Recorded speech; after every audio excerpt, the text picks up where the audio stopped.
Muy buenos días a todos. Para los que no me conocen, mi nombre es Gonzalo Errázuriz, soy el gerente general de la Asociación Gremial de Marcas del Retail. Y a continuación les doy la bienvenida a nuestro nuevo webinar, Ley de Inclusión Laboral en Chile, el cual nos brindará la oportunidad de adentrarnos en las interpretaciones más recientes de esta normativa y su reglamento. En esta ocasión nos complace contar con la participación de María Paz Álvarez, abogada de la Pontificia Universidad Católica, quien actualmente desempeña el rol de encargada del área legal de Grupo Expro. Grupo Expro es una de nuestras empresas partner de marcas del retail, que además de apoyarnos con estos webinars, es parte del portal de proveedores. Recuerden que si entran a la página web de marcas del retail, pueden encontrar nuestro portal de proveedores con todas las alternativas y opciones que nos dan nuestros proveedores, incluso algunos valores y descuentos extras para muchas cosas. Uno de ellos es Grupo Expro. Tras la presentación de María Paz, a quien por supuesto agradecemos su presencia, se abrirá un espacio de preguntas y comentarios de quienes nos acompañan. Les recuerdo que pueden ir dejando las preguntas en el chat durante la presentación o escribirlas al final. Si se da la posibilidad también, normalmente abrimos el micrófono para que las puedan hacer a viva voz. Sin más que contarles, le damos la bienvenida a María Paz Álvarez, abogada de la Pontificia Universidad Católica de Chile. María Paz, todo tuyo el micrófono y la presentación. Hola Gonzalo, muchísimas gracias. Bueno, agradecida también del espacio que tenemos para comentar este tema. Este es un tema que la verdad es que desde el año pasado, cuando se hicieron ciertas modificaciones, generó harto ruido, ¿cierto? No solamente por temas de normativos, ¿cierto? Que hay ciertas cosas que quedaron un poco sueltas en la dictación de la normativa, sino que también por cuestiones que son interpretativas y que, bueno, a la medida que fueron pasando los meses desde su dictación, se fueron aclarando y hoy en día yo diría que tenemos el panorama un poquito más resuelto, un poquito más claro. Eh, Así que bueno, vamos a pasar a revisar de qué se trata esta normativa. Eh, Perdón, y María Paz, que te hola, interrumpa, pero ¿sí? me dicen que ¿Me se escuchas? escucha un poquito bajo. Se escucha un poquito bajo. A ver, me voy a tratar de acercar lo más posible al micrófono, si no me avisan. ¿Ahí me escuchan mejor? Veamos el chat a ver qué nos dicen. Yo no estoy viendo el chat, así que no veo si me escuchan bien. Me dicen que se escucha todavía bajito. Yo te escucho bien, la verdad. Todavía bajito. Chuta. A ver, alternativas. No tengo, tendría que poner audífonos. Si tienes A ver, audífonos, mejor. Te ya. A esperamos. ver, si me dan unos minutitos para conectarme, denme un Ni un segundo. Dame problema.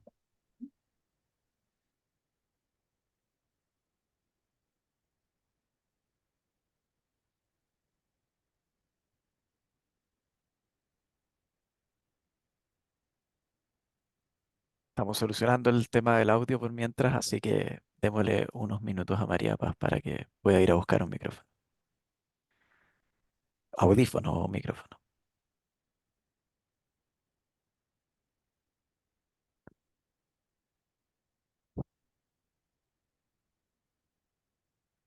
Tuvimos el encuentro anual de socios el día lunes y también tuvimos ahí un inconveniente con un video donde tuve que también intervenir para tratar de rellenar el espacio. Así que no es fácil, no alcancé a aprender ni a tocar un instrumento ni a cantar en estos 2 días, así que no es mucho lo que tengo para rellenar, la verdad. De todas maneras, les aprovecho de comentar que si tienen preguntas, tal como lo hablamos delante, las puedan poner en el chat. Tal vez es un buen momento para ir poniendo esos mensajes en el chat, cosa de que María Paz pueda también leerlos al principio de la presentación y así guiar un poquito la presentación de acuerdo a las preguntas o a las inquietudes que puedan tener ustedes.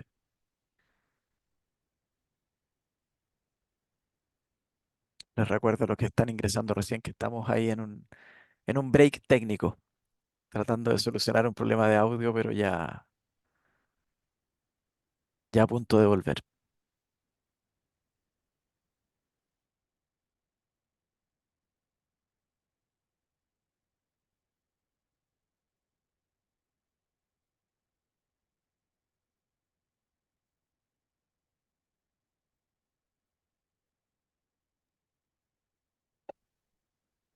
aquí me conecté por audífono. No sé si me escuchan bien ahora. Yo te escucho bien, veamos el chat. ¿Sí? ¿Ahora El se escucha resto de los mejor? que no escuchaban bien, ¿escuchan? Paolo, Carmen Gloria. Sí, al parecer sí, ahí se escucha mejor. ¿Estamos? Ya, perfecto. Logrado, María Paz. Es fantástico. Volvemos contigo. Perfecto. Bien. Bueno, como les estaba comentando, entonces la idea es poder repasar un poquito cómo quedó la normativa tras estos ajustes. Y bueno, para partir en si lo que sí me gustaría es poder hacer un poquito de contexto. Eh, Vamos a hablar un poquito de lo que es la ley de inclusión laboral, ¿cierto? Y para contextualizar hay que entender primero que, bueno, esta es una normativa que fue promulgada en el año 2017, que entró en vigencia en abril del 2018 y que fue diseñada principalmente para poder fomentar la inclusión y la diversidad en los entornos de trabajo, ¿sí? La idea en el fondo es poder promover un ambiente que sea más inclusivo y más equitativo. Y por eso mismo es que esta normativa tiene por objeto que las empresas reserven para personas con discapacidad el 1% del total de trabajadores de una organización. Ahora, esta normativa, como les comenté en un principio, tiene actualmente existen dos normativas, dos leyes que están relacionadas con la inclusión. La primera es la ley 21.015, que es la que se dictó en el 2017, y luego la 21.275, que en el fondo reforma y le da nuevos aires a esta normativa que inicialmente carecía un poco de herramientas de fiscalización y control de cumplimiento por parte de los empleadores. Bien, por lo tanto, lo que tenemos que entender es que las modificaciones asociadas a la ley 21.015 inicialmente, que inicialmente se dictó, tiene por objeto eso finalmente, aumentar por un lado la fiscalización y buscar un poco la efectividad de la norma, ¿sí? Porque la verdad es que como había sido dictada en un principio, tenía escasa implementación y escasa fiscalización, por lo confusa que resultó en un principio. Bien. Eh, para que entendamos en el fondo a qué se entiende por, o sea, qué personas están calificadas para poder ser incluidas dentro de esta normativa de personas con discapacidad, eh, o qué personas en el fondo nosotros tenemos que reservarle este cupo del 1%, las personas pueden ser de dos tipos. Por un lado, una persona que esté inscrita en el Registro Nacional de Discapacidad, ¿cierto? Y que cuente con una credencial de discapacidad, o lo que también puede calificar en el fondo para ocupar este puesto de trabajo es que la persona sea asignataria de una pensión solidaria e invalidez, ¿sí? De en cualquier régimen previsional. Ambas tipos de personas, en el fondo, ya sea una persona que esté con un registro con una credencial de discapacidad o con una pensión de invalidez, podría calificar en el fondo para incluirla dentro de esta cuota del 1% y así dar cumplimiento a la normativa, ¿ya? Me voy a adelantar un poquito a las preguntas porque lo que normalmente me consultan es respecto a la exigencia que como empleadores nosotros podemos darle podemos hacerle a los trabajadores respecto a la necesidad de tener una credencial de discapacidad y ya se ha resuelto en el fondo por parte de la Dirección de Trabajo que el empleador si bien puede preguntar a sus colaboradores si alguno tiene discapacidad, pero no, en el fondo no es exigible que el trabajador lo declare, por un lado, y tampoco, y en realidad tampoco es exigible propiamente tal la credencial, ¿bien? Pero lo que sí en el fondo, para efectos de poder considerarlo dentro de este registro, lo que se necesitaría es el certificado, y este es un certificado que se otorga por el mismo COMPIN, que es el quien emite la resolución de discapacidad, ¿bien? Ahora, vámonos en la presentación. Como les comentaba, entonces, estaba la ley, la ley que se dictó en 2017, que entró en vigencia en 2018, y como contexto normativo, el 3 de noviembre del 2023 fueron publicadas en el Diario Oficial una serie de modificaciones en el decreto número 64, y que en definitiva nos obliga a nosotros como empleadores a tomar varias medidas, ¿cierto? en función a que se implementa un reglamento y se reglamenta la ley 21.275. ¿Cuáles son los principales? Vamos a tratar de ser más lúdico y lo más dinámico posible. La idea es que no marearlos con tanto término legal. Así que bueno, si hay algo que no queda claro desde el punto de vista legal, que queda como un poco más enredado, me avisan y lo aclaramos después en la parte de las preguntas. Bien, pero en definitiva, esta presentación, lo que les estoy mostrando es lo que resume los puntos más importantes asociados a este cambio normativo que se produjo en noviembre del 2023. Bien, son 7 cambios. El primero de ellos dice relación con los meses en los que afecta esta normativa nueva. El segundo, el origen de la información sobre la dotación. El tercero es el periodo de cálculo de la reserva legal. Lo cuarto es la comunicación electrónica, las razones fundadas, medidas alternativas y las novedades también asociadas a la ley 21.275. ¿Ya? Vamos a ir revisando punto por punto, por lo tanto, la presentación va a girar en torno a estos 7 para que tengamos claro en el fondo cuál es el escenario en materia de inclusión que quedó a raíz de esta normativa de noviembre del 2023, ¿sí? Este decreto que modifica el 64. Lo primero entonces son estas medidas, ¿cierto? ¿Cómo queda, ¿sí? ¿Cómo quedan en qué meses afecta esta normativa? ¿Ya? Aquí lo que tenemos que entender es que antes de esta norma, la obligación que nosotros como empleadores teníamos que cumplir era que teníamos que tener contratadas personas con discapacidad o con pensión de invalidez solo en aquellos meses en que, en función del cálculo, teníamos más de 100 trabajadores en total, ¿ya? A raíz de esta normativa, ese criterio cambia, ¿bien? ¿Por qué cambia? Porque a raíz de esta normativa, la obligación de cumplimiento es en todos los meses si es que el promedio que se saca es igual o superior a 100 trabajadores, ¿ya? Entonces, aquí yo les puse un ejemplo, ¿cierto? Para poder ser lo más dinámica posible. Y si nosotros, por ejemplo, aquí tenemos en los meses de enero a octubre, les voy a después comentar por qué se calculó en función de enero a octubre, pero de enero a octubre, por ejemplo, supongamos que en el ejemplo es la dotación que las empresas tenían, ¿cierto?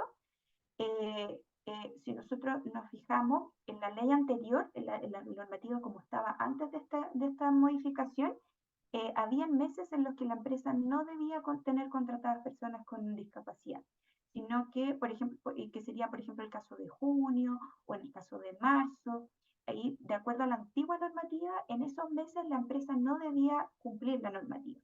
Sin embargo, a raíz de este cambio normativo de noviembre, la empresa estaría obligada a cumplir en todos estos meses, aun cuando hay meses en que no tiene más de 100 trabajadores.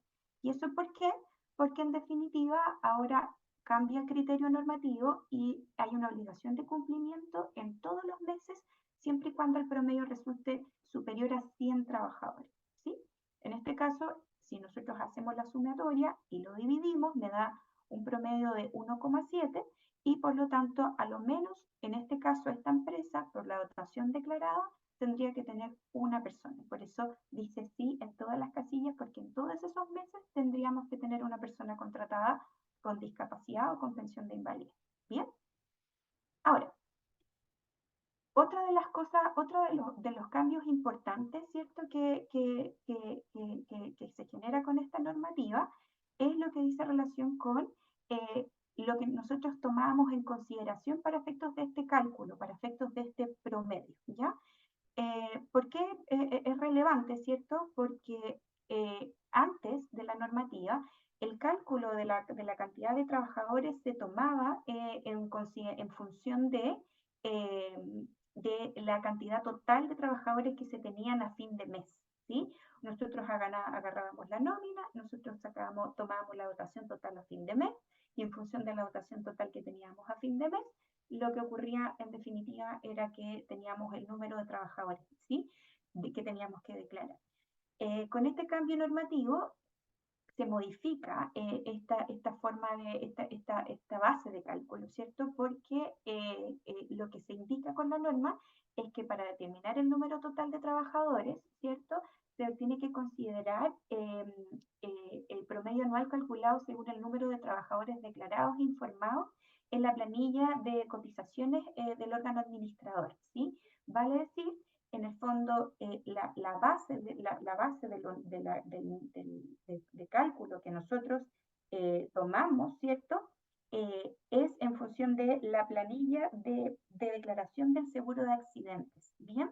Por lo tanto, antes nosotros buscábamos, sacábamos libros de remuneraciones y hoy en día para determinar el número de trabajadores, para calcular el promedio, se hace en función de lo que nosotros declaramos, de acuerdo a esta planilla de declaración del seguro de accidentes del trabajo. Bien, eso es uno de los segundos cambios importantes que trae esta normativa. ¿Ya? Con respecto al tercer punto, eh, es importante entender que producto de que esta normativa fue promulgada en noviembre del 2023, ya casi a puertas de hacer la declaración de enero del 2024, esta normativa contempló una norma transitoria, ¿ya? Esta norma transitoria solamente se aplica para la declaración que se hizo en enero del 2024, ¿ya? ¿Y qué consiste esta declaración, esta norma transitoria? Esta norma transitoria consiste en que los empleadores para la declaración del 2024 tenían que considerar los meses, la cantidad de dotación que existente entre enero del 2023 y octubre del 2023. Por lo tanto, la declaración que se hizo en enero del 2024 debía considerar la dotación de esos meses en función del promedio que yo les estaba comentando. ¿Bien? Entonces, si nosotros aquí nos vamos al ejemplo, ¿cierto? Nosotros aquí tenemos la dotación informada ante el organismo administrador, que es en el fondo la declaración que nosotros hacemos del seguro de accidentes del trabajo, y nosotros ahí tenemos la dotación, el ejemplo 255, 276, y como en el ejemplo se muestra, aquí también, por ejemplo, tenemos algunos meses en donde no alcanzamos el 100%, más de 100 trabajadores. Pero en definitiva, si nosotros hacemos la sumatoria y sacamos el promedio, en función de esta sumatoria y el promedio, me da 1,7 personas con discapacidad, ¿sí? Por lo tanto, aquí en este caso salió un dictamen de la Dirección de Trabajo si es que indicaba que en definitiva, si es que el resultado de esta operación era decimal, ¿cierto? Lo que ocurría era que se redondeaba al entero inferior. Por lo tanto, por ejemplo, en este caso, el promedio me da 1,7, por lo tanto se redondeaba a 1. ¿Bien? Por lo tanto, la obligación en función de la declaración que se tuvo que haber hecho en el mes de enero de este año, tenía que considerar estos meses, ¿cierto?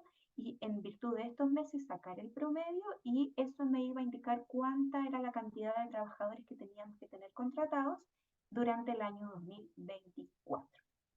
Bien, ahora, con respecto a la declaración ahora para el año 2025, ¿sí? Porque, insisto, esto ya lo que les estaba comentando antes era la declaración del año 2024. Para lo que se nos viene ahora en el año 2025, que es la de enero del año 2025, la empresa tendrá que considerar para efectos del cálculo los 12 meses previos al 31 de octubre, ¿ya? Del año anterior al envío de la comunicación electrónica o bien los meses comprendidos entre el inicio de las actividades y la última fecha que sería hasta el 31 de octubre si es que su inicio fuera posterior. Esto es para el caso de aquellas empresas que no hicieron actividades, no tienen el periodo completo, sino que la ley también se puso en el caso en donde la empresa entre medio inició sus actividades, también da la solución. Bien, pero por regla general son los 12 meses previos al 31 de octubre del año 2023. Por lo tanto, de acuerdo también a la misma gráfica que les estoy exponiendo, para la declaración del año 2025 en enero, nosotros tendríamos que considerar octubre del 2024, ¿cierto? Septiembre del 2024, todo el año calendario del 2024 hasta enero, y también incluir dentro de ese cálculo diciembre y noviembre, ¿ya? Recuerden que ¿qué es lo que tenemos que considerar? La cantidad de trabajadores, sacar el promedio en función de la declaración de la planilla de seguro de accidente. Ahora, como les comentaba entonces, para calcular el promedio de trabajadores, la empresa tiene que sumar el número de trabajadores por cada mes de cada mes del periodo mencionado, en este caso, como les decía, de octubre del 2024 a noviembre del 2023, ¿cierto? Esta sumatoria se tiene que dividir por 12 o por los meses comprendidos en el año de acuerdo al inicio de actividades de la empresa, ¿cierto? Y hacer su declaración. En el ejemplo, ¿cierto? Supongamos que esta empresa tenía esta dotación mensual. Si yo esa dotación la sumo y la divido por 12, me da 2,7. Y como les mencioné, en este caso, ¿cierto? La dotación sería, o sea, la cantidad de trabajadores de personas con discapacidad asignatarias de una pensión de invalidez debiese ser, el promedio es 2, porque en el fondo como les comenté, se aproxima al entero inferior. Por lo tanto, esta persona, la declaración tendría que ser esta y por lo tanto esta empresa tendría que tener 2 personas con discapacidad para el cumplimiento del año 2025. ¿Ya? Ahora, otra de los cambios en el fondo que trae esta normativa decía relación con la comunicación electrónica. En el fondo, ¿qué es lo que se debió declarar en enero del 2024? ¿Ya? No, me imagino que, bueno, se pudieron hacer esta declaración, pero por lo mismo, esto lo vamos a repasar rápidamente. Si nosotros nos situamos en enero del 2024, cuando nosotros ingresamos a la página de la Dirección del Trabajo, nosotros al momento de hacer nuestra declaración tendríamos que haber completado toda esta información que les comento. La primera es, en el fondo, el número total de los trabajadores, el número total de trabajadores que nosotros teníamos por cada mes, ¿sí? En función de la informarla en la planilla de accidentes del trabajo. Lo segundo es el promedio de trabajadores según esta forma de cálculo que le estamos comentando. Lo tercero es los contratos vigentes que se tienen, ¿sí? Recuerden que por la ley de modernización de la Dirección del Trabajo existe la obligación por parte de los empleadores de registrar los contratos de trabajo, de registrar los términos de los contratos y también eso incluye, por cierto, la obligación de registrar los contratos de personas con discapacidad. De hecho, la Dirección del Trabajo tiene, si uno se mete a la página, tiene un apartado especial para poder registrar este tipo de contratos. Ahora, si en definitiva la empresa, producto de este cálculo, no pudo dar cumplimiento a esta normativa, ¿cierto?, asociado a la contratación de personas con discapacidad, ya sea por el volumen, etcétera, tiene que dar razones fundadas, ¿cierto?, de su incumplimiento, ¿sí? Y estas razones fundadas, ¿cierto? Son básicamente dos que las vamos a repasar, ¿ya? Eh, por un lado, ¿cierto? La menciono brevemente. Una de las razones fundadas es que pese a haber hecho ofertas laborales para que sean ejecutadas por personas con discapacidad o con pensión de invalidez, no tuvieron postulantes para esos puestos. Esa es la primera razón por la cual nosotros nos podríamos excusar de haber contratado personas, ¿ya? Y la segunda es que por la naturaleza de los servicios, de los servicios que presta esta empresa, que tiene esta empresa, es imposible que estos sean ejecutados por personas con discapacidad. Eso es otro punto que también lo vamos a revisar brevemente en las láminas siguientes, ¿ya? Ahora, en cualquiera de los dos escenarios, si finalmente existen estas razones fundadas, la empresa tendría que acreditar el cumplimiento mediante dos formas, ¿sí? Cualquiera de ellas, ya sea realizar una donación o o demostrar que dio cumplimiento mediante la figura de la tercerización, ¿ya? Ambas cosas también las vamos a mencionar en las láminas siguientes. Entonces, por lo mismo, en esta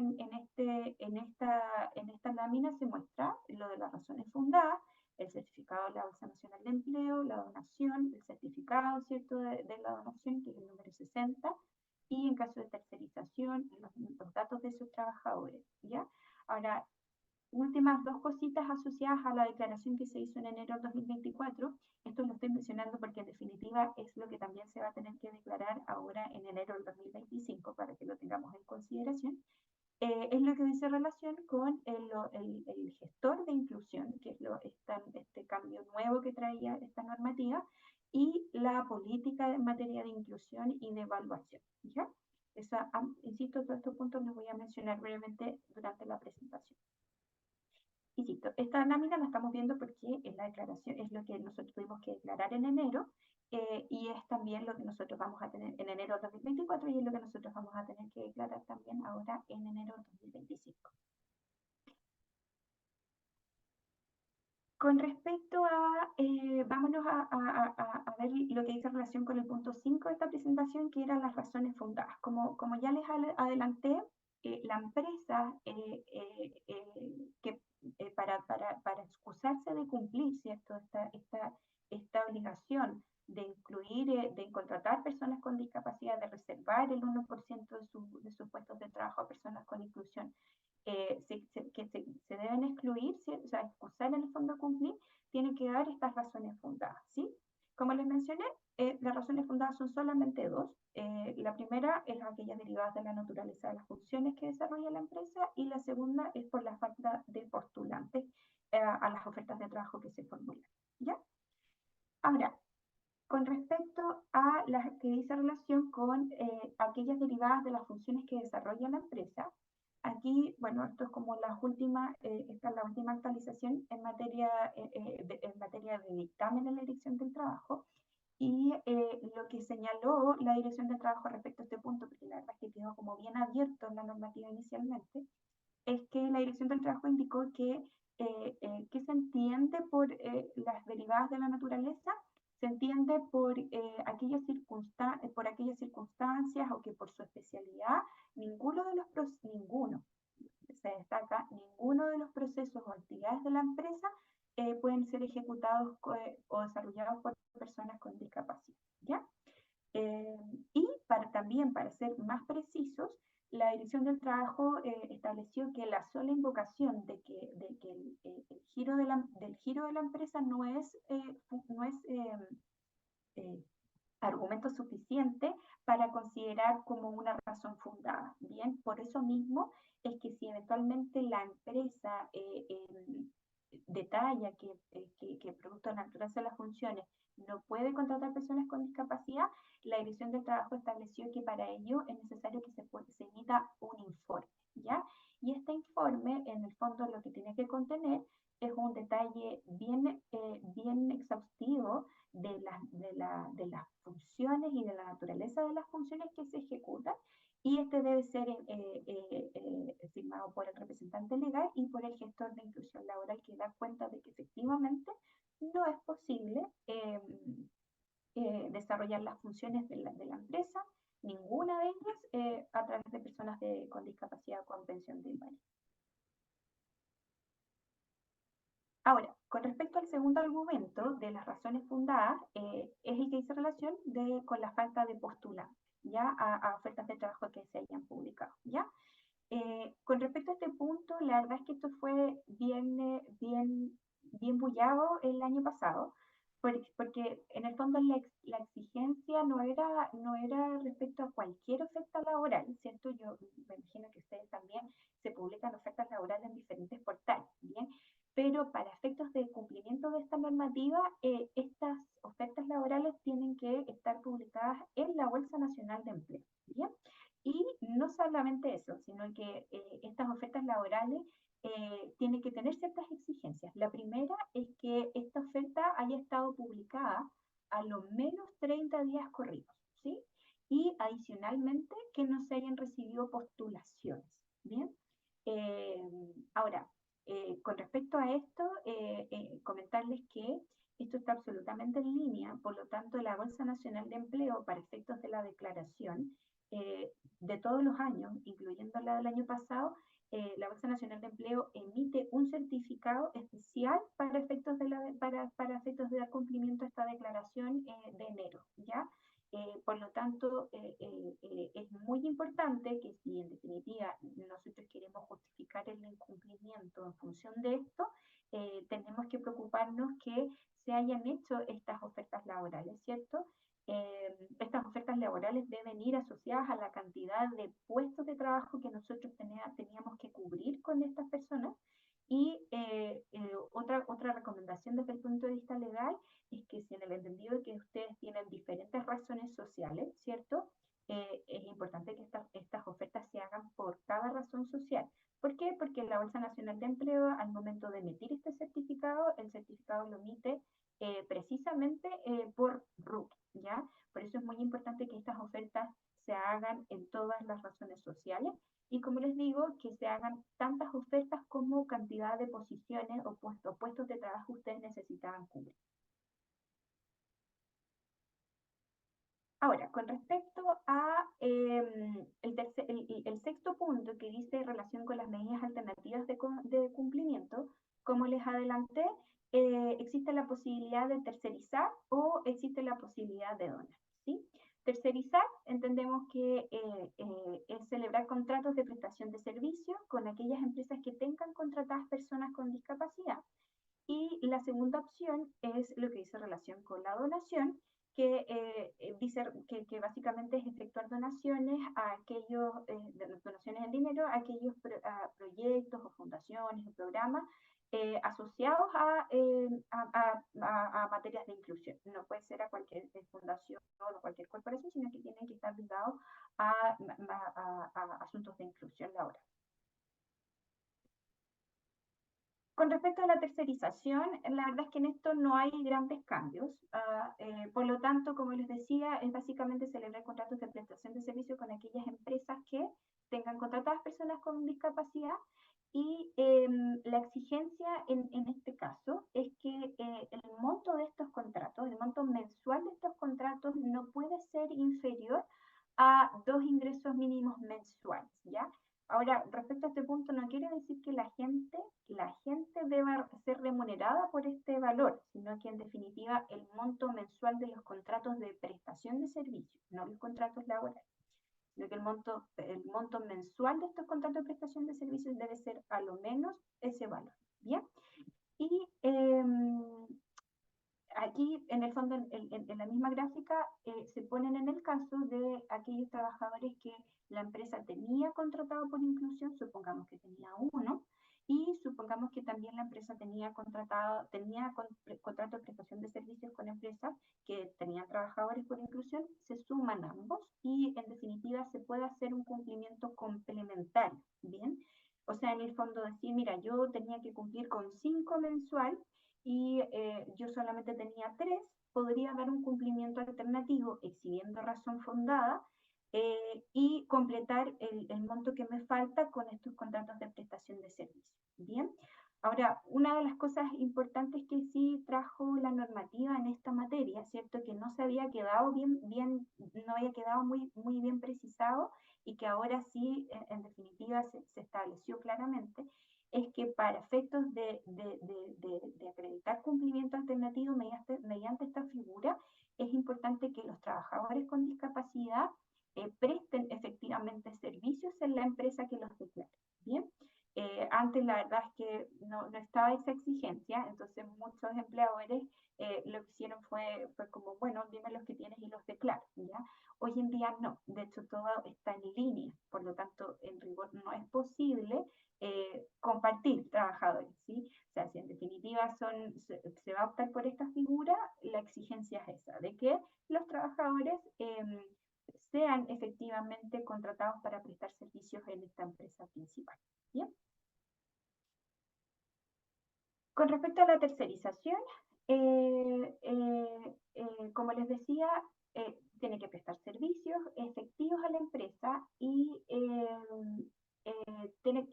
para estos efectos es muy importante siempre mantener actualizado el registro electrónico laboral, que es este registro que se creó a través de la dictación de esta norma que es de la modernización de la Dirección del Trabajo, que a nosotros como empleadores nos pone la necesidad de hacer el registro de los movimientos del personal, ya sea de las contrataciones como también de los términos. Con respecto a la medida de donación, Eh, Como les comenté, entonces, no es a cualquier corporación o fundación, sino que tiene que ser una donación a aquellas corporaciones cuyo objeto social sea la capacitación, rehabilitación, promoción y fomento para la creación de empleo y la inserción laboral de personas con discapacidad. ¿Ya? ¿En qué consiste la donación? ¿Cuál es el monto de esta donación si es que se quiere dar cumplimiento alternativo a esta norma? Es 2 ingresos mínimos mensuales por trabajador contratado en cada mes que se debió cumplir con el 1%. ¿Sí? Acuérdense que ahora en función de este cambio normativo, si es que yo tengo el promedio más de 100, tengo que cumplir en todos los meses y ahí les puse el cálculo, el ingreso mínimo a diciembre del 2023 fuera de 460, esto es porque está en función de la normativa que se tenía que declarar en enero del 2024, pero para que se hagan una idea son 920.000 pesos por trabajador que yo tendría que haber hecho la donación, ¿sí? Y para efectos prácticos, cuando uno hace la declaración, que nosotros ahora la vamos a tener que hacer en enero del 2025, porque la página todo esto de la Dirección del Trabajo para hacer la declaración está cerrada. Ya nosotros no podemos ingresar a hacer la declaración porque se cierra hasta el 31 de enero y después se cierra. Pero para efectos de la declaración de enero del 2025, esta declaración, el cumplimiento de esta medida alternativa mediante la donación, ¿cómo se acredita? Mediante la exhibición del certificado número 60, que es emitido por el Servicio de Impuestos Internos, que da cuenta de la donación. De esa forma se acredita el cumplimiento mediante esta forma alternativa. Y por último, y ya finalizando, les comento los puntos asociados a la ley 21.275, que es la última, ¿cierto?, en materia de inclusión, que trajo algunos cambios importantes que los empleadores debían gestionar y que también tenían que declarar en enero del 2024 y en consecuencia también en enero del 2025. La primera de ellas es lo que dice relación con el gestor de inclusión laboral y recursos humanos. Este gestor tiene que tener la calidad de trabajador de la empresa de manera directa, según un ordinario de la Dirección del Trabajo que aclaró que precisamente este gestor debe estar contratado por la empresa, debe prestar servicios de la empresa y es una obligación legal tenerlo, ¿sí? El gestor es una persona que se forma, ¿cierto? Y que tiene que tener el certificado de gestor de inclusión, ¿ya? Eso se hace mediante un curso de capacitación y luego con la obtención del certificado que lo habilita como tal, ¿bien? Eso es por un lado lo que dice en relación con el gestor de inclusión, la obligación de los empleadores de contar con una persona que nos ayude en el proceso de inclusión laboral a nivel corporativo. Lo segundo dice relación con la obligación de implementar una política en materia de inclusión, ¿ya? ¿Qué es lo que es una política de inclusión? La política debe contener un conjunto de acciones que realice la empresa que tengan por destinación incorporar los derechos de las personas con discapacidad, tanto en la misión de la empresa como en la visión, los objetivos y en los productos estratégicos, ¿ya? Eso se define como una política en materia de inclusión. Bien, esta política, adicionalmente, lo que dice la norma, tiene que contener un diagnóstico sobre el estado actual de la empresa en materia de inclusión y también la identificación de las barreras, ¿cierto?, del entorno y las barreras actitudinales asociadas al comportamiento organizacional.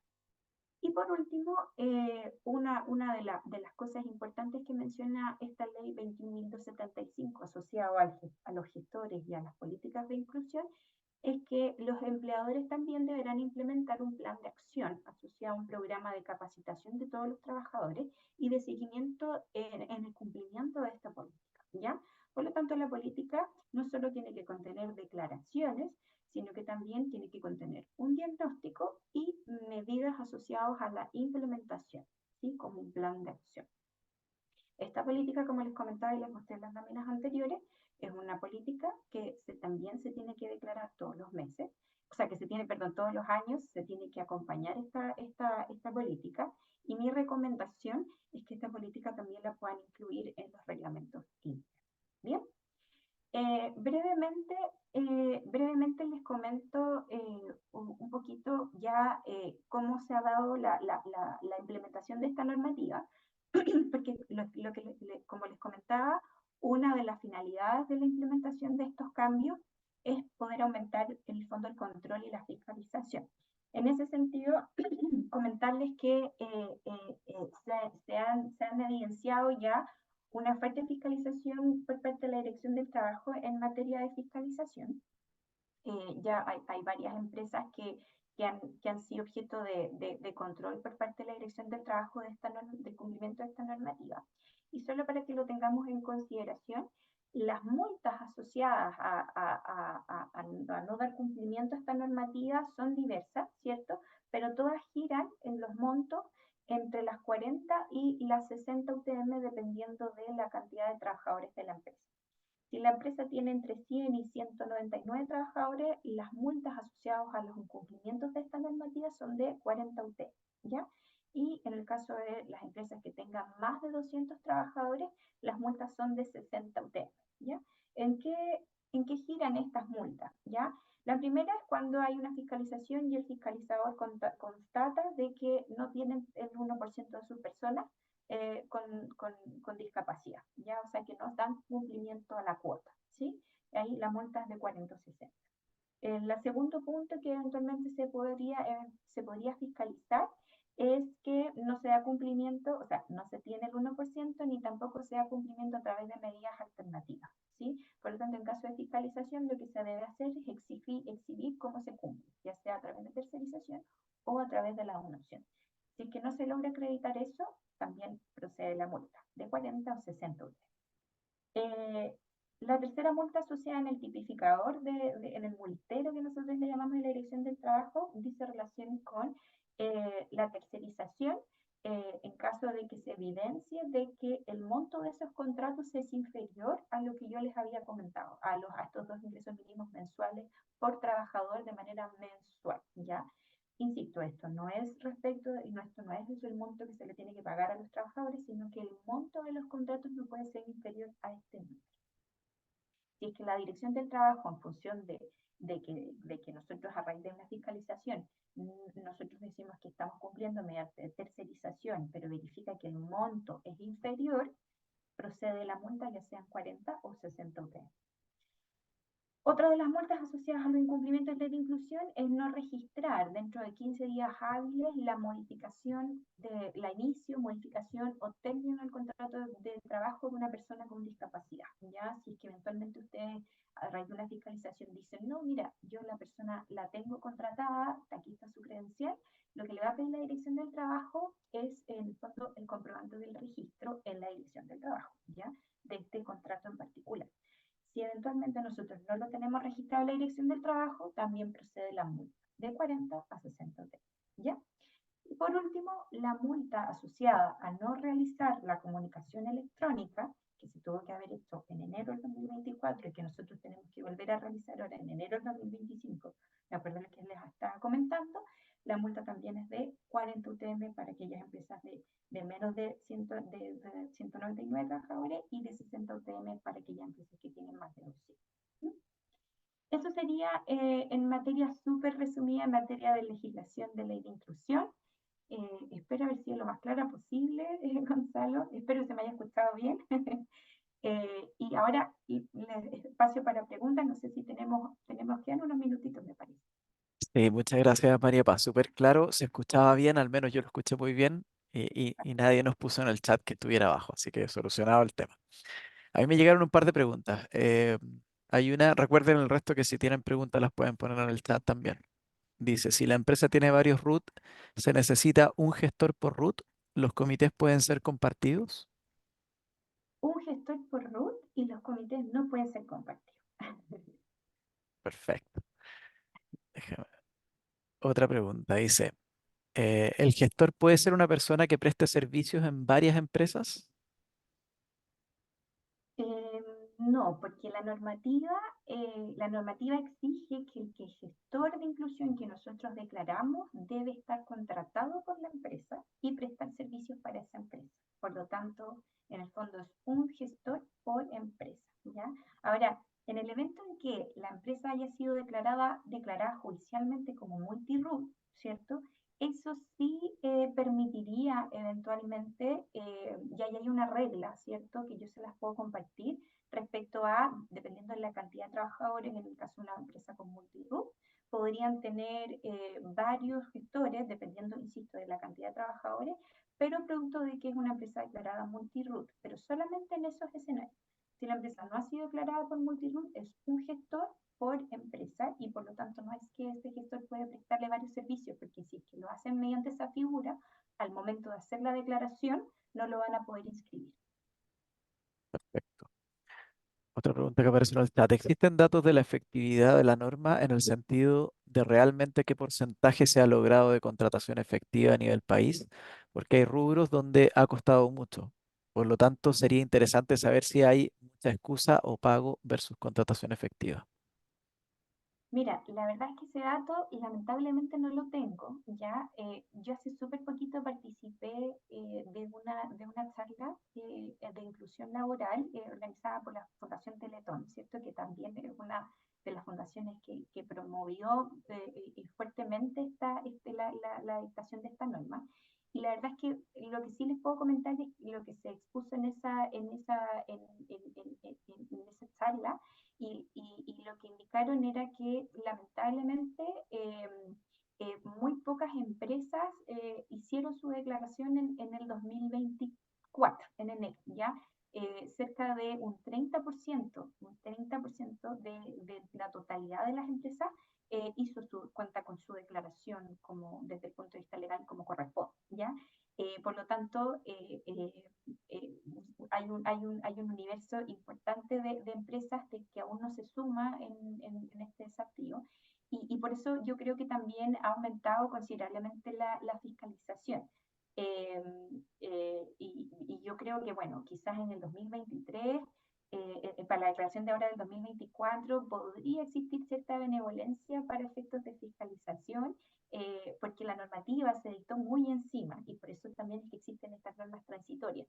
Pero para ya lo que es la declaración de enero del 2025, yo creo que sí o sí las empresas, o sea, yo creo que este número debiese aumentar y las empresas debieran ya acreditar cumplimiento porque va a aumentar considerablemente más la fiscalización. Perfecto. Otra pregunta doble que tengo aquí dice, ¿en el total de trabajadores se contabilizan los part-time? ¿Las mismas personas con discapacidad que uno tiene se contabilizan en la base de cálculo total? La ley, la verdad es que no distingue respecto al tipo de contrato. No dice si tienen que ser por 1 hora, 2 horas, 3 horas o jornada completa, ¿ya? Así que para efectos de la declaración, eh, si ustedes en el fondo tienen personas con discapacidad asociada a una modalidad part-time, eso no debiese ser un obstáculo para efectos de hacer esta declaración, ¿ya? Pero para efectos del número, del promedio, ojo que tenemos que en el fondo considerar lo que se encuentra declarado en la planilla de cotizaciones de accidentes del trabajo. Perfecto. Dice, en la opción de cumplimiento tercerizado, ¿esa empresa debe enviarnos o hacer el servicio contratado con personas con discapacidad o solo basta con que tengan personas contratadas ellos? Con respecto a la figura de la tercerización, se tienen que realizar con empresas prestadoras de servicios y estos servicios tienen que ser para la empresa mandante, ¿cierto? Para la empresa principal o la empresa usuaria, en el caso de que sea un servicio transitorio. Eh, pero estos servicios se tienen que ejecutar con personas con discapacidad y estos se tienen que ejecutar en la empresa mandante. ¿Ya? Eso hay que ser súper enfática porque es uno de los cambios normativos que trae esta normativa. Ahí tengo una pregunta en ese mismo tema. Dice, si el trabajador es subcontratado, pero presta servicios compartidos entre varias empresas, ¿sirve? Por ejemplo, si trabaja en una empresa de logística que retira y entrega productos, pero ese personal lo hace con varias empresas. Mira, podría ser declarado, podría funcionar, ¿cierto? Podrían hacer esa declaración. La verdad es que pasa bastante. La Dirección del Trabajo en ese punto no hizo un pronunciamiento. De hecho, nosotros, eso me lo preguntaron también en otras en otras charlas y la verdad es que estábamos esperando un pronunciamiento de la Dirección del Trabajo y la verdad es que no hubo pronunciamiento en ese sentido. Existe la posibilidad, yo creo que sí es factible poder hacer esa declaración. Lo importante es que eventualmente, o sea, la declaración va a permitir, yo creo, hacer el registro de esa persona, ¿ya? Eh, lo importante es que en caso de fiscalización, ustedes como empleadores puedan acreditar de que esa persona que ustedes declaran mediante cumplimiento alternativo efectivamente presta servicio, ¿ya? Eso sería en el fondo como lo relevante. Ok, no tengo más preguntas. No sé tú, María Paz, si tienes en el fondo algo más que reforzar o si hay alguien más que Mira, tenga alguna pregunta que la pueda enviar por el chat. yo por mi parte creo que abordé los puntos de manera resumida, justo alcanzamos, pese a la demora técnica que tuvimos, alcanzamos en tiempo a abordar como los puntos más relevantes, a repasar brevemente en qué consiste esta normativa. Así que bueno, si no tenemos más preguntas, No hay estaríamos. más preguntas, parece. Así que no sé, María Paz, si quieres dar algunas palabras al cierre y ya estamos también justo, terminamos la hora. Perfecto. Por supuesto, bueno, insisto, agradecerles a ustedes la invitación. Para nosotros, como Grupo Expro, como organización, es fundamental apoyar, ¿cierto?, a nuestros clientes. Vi varias caras conocidas, ¿cierto? Apoyar a nuestros clientes no solamente en materia de prestación de servicios, ¿cierto?, sino que también en materia regulatoria, en materia legal. Nosotros nos gusta vestirnos siempre como partner estratégico, insisto, no solamente en lo que es relación con sus rubros, ¿cierto? Sino que también en materias legales, en materia de higiene y seguridad. Así que bueno, dejarlos invitados a que cualquier duda que tengan respecto a estas materias o si eventualmente quieren preparar su cumplimiento en materia de inclusión para la declaración del 2025 mediante esta figura de la tercerización, bueno, los dejamos invitados a contactarnos y a plantearnos sus requerimientos, porque por supuesto nosotros podríamos ser de gran ayuda en la implementación de esta norma. Así que agradecerles a todos ustedes y cualquier duda, por supuesto que me pueden escribir sin ningún problema. Excelente, muchas gracias María Paz. Recordarles también que Grupo Expro es parte del portal de proveedores de marcas del retail. Han sido super partner, es una muy, muy interesante empresa que además tiene varios servicios más, así que pueden verlos en sus propias páginas y si necesitan algún contacto también pueden hacerlo vía nosotros, así que no hay ningún problema con eso. Muchas gracias a todos, que tengan una buena jornada. Que estén muy bien, adiós.